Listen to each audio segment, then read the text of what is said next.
অজুতে আমাদের যে সমস্ত ভুল ত্রুটিগুলো সচরাচর হয়ে থাকে সে বিষয়ে সামান্য কিছু কথা আর্জ করার ইরাদা রাখি। ওয়া মা তাওফীক ইল্লা বিল্লাহ।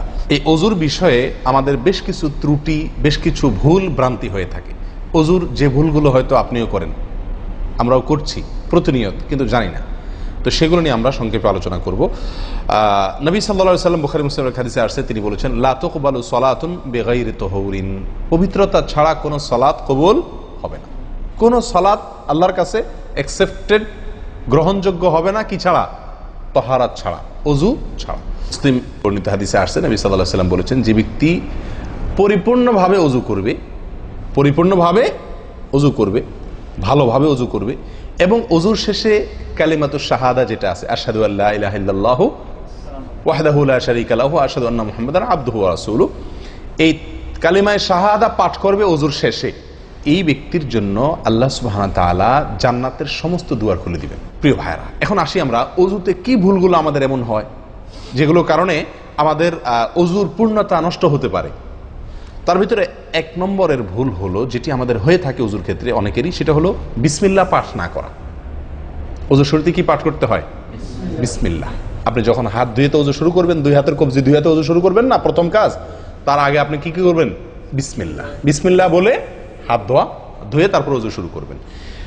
বহু লোক আছি আমরা, অজুখানায় ওই গল্প করতেছি, আড্ডা মারতেছি, কথাবার্তা বলতেছি, এই বলতে বলতে অজু শুরু করে দিছি। তাহলে বিসমিল্লাহ কখন পড়তেছি?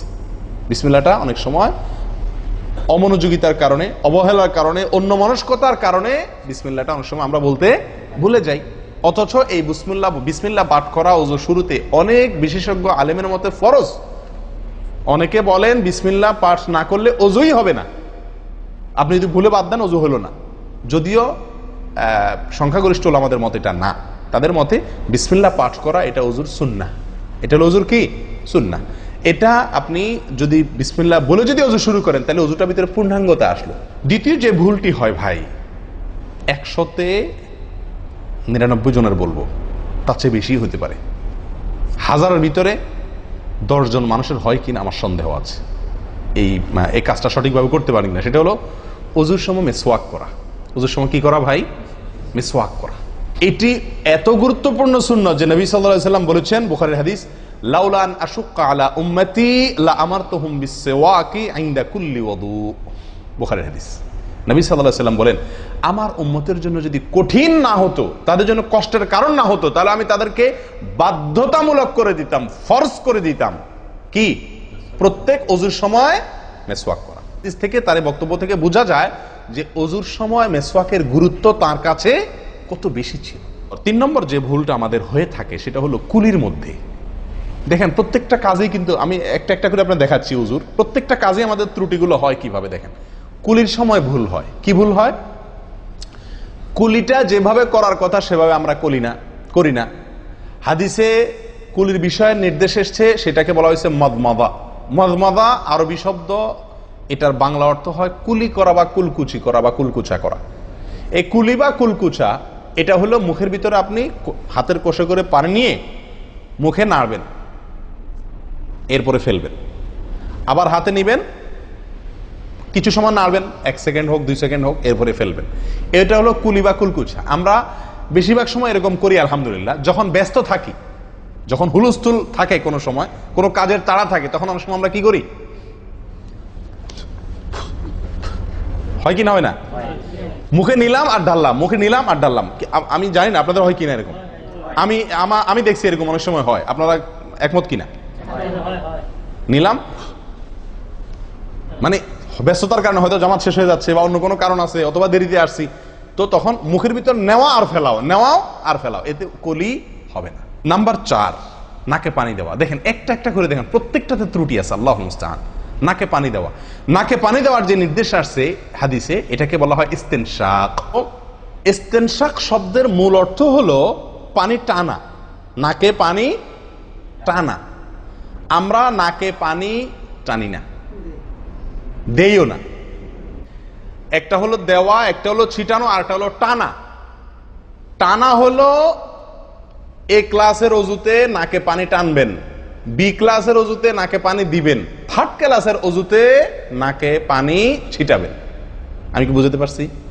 তো তো আমরা বেশিরভাগ লোক থার্ড ক্লাসের অজু, সারা জীবন থার্ড ক্লাসের অজু করি। আপনি থার্ড ক্লাসের অজু করে আপনি জান্নাতে যাবেন?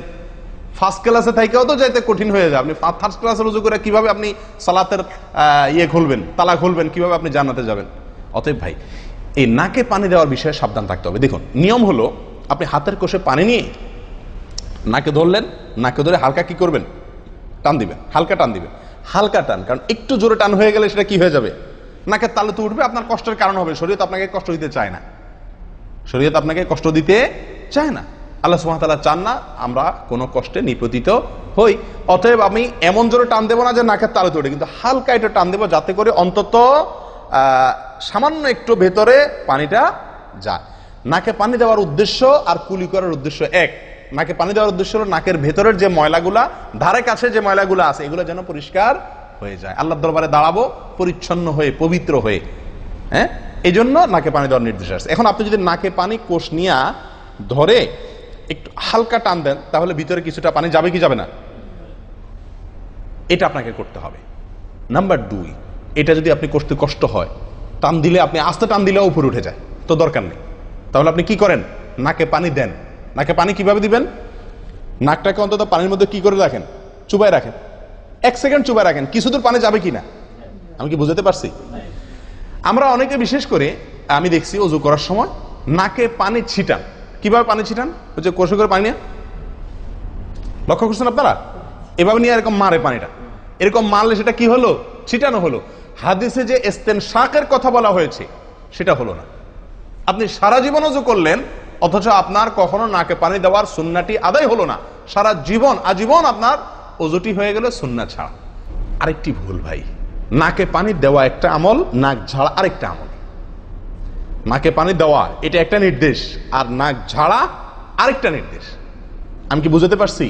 কুলি করা একটা আমল, হাত ধোয়া একটা আমল, হাতের কবজি পর্যন্ত 2 হাতের বিসমিল্লাহ বলা, তারপর তো এটা আছেই। এরপরে মেসওয়াক করা একটা আমল, কুলি করা আরেকটা সুন্নাহ, কুলির পরে নাকে পানি দেওয়া বা নাক দিয়া পানি টানা আরেকটা আমল, এরপরে নাক ঝাড়া আরেকটা আমল।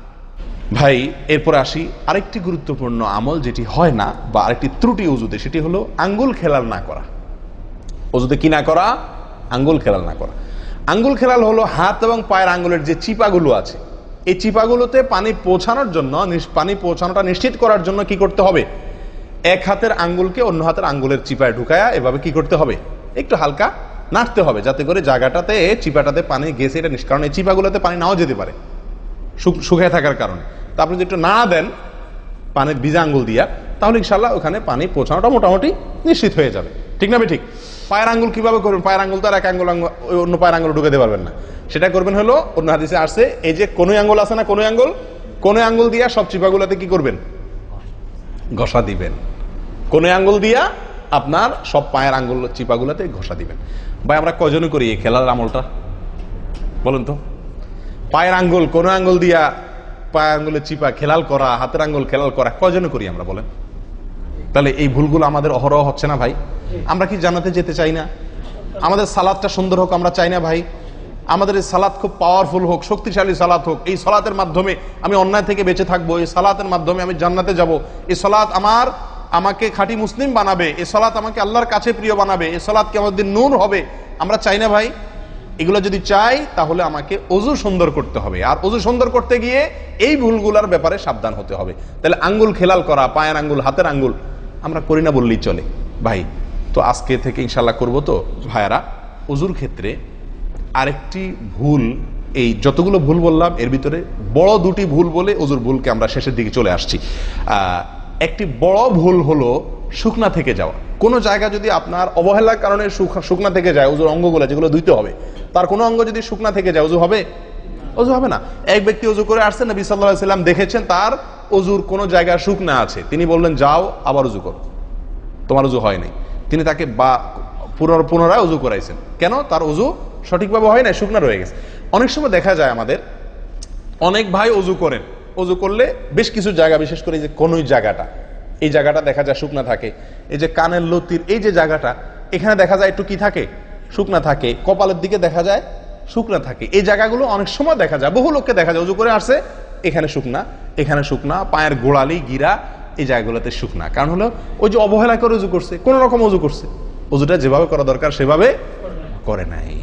ভাই এই জিনিসটা আপনার লক্ষ্য করা দরকার কি দরকার না? অজুই হবে না। এই যে ভুলগুলো বললাম এগুলা হলে আপনার অজু হয়ে যাবে, কাগজে কলমে অজু হয়ে যাবে। কিন্তু এখনকার যে ভুলটা বললাম, যদি শুকনা না থাইকা যা আল্লাহ মাফ করেন, তাহলে কাগজে কলমে অজু হবে না, কাগজে কলমেও কি হবে না? অজু হবে না। এত জঘন্য। সাবধান থাকার দরকার কি দরকার না?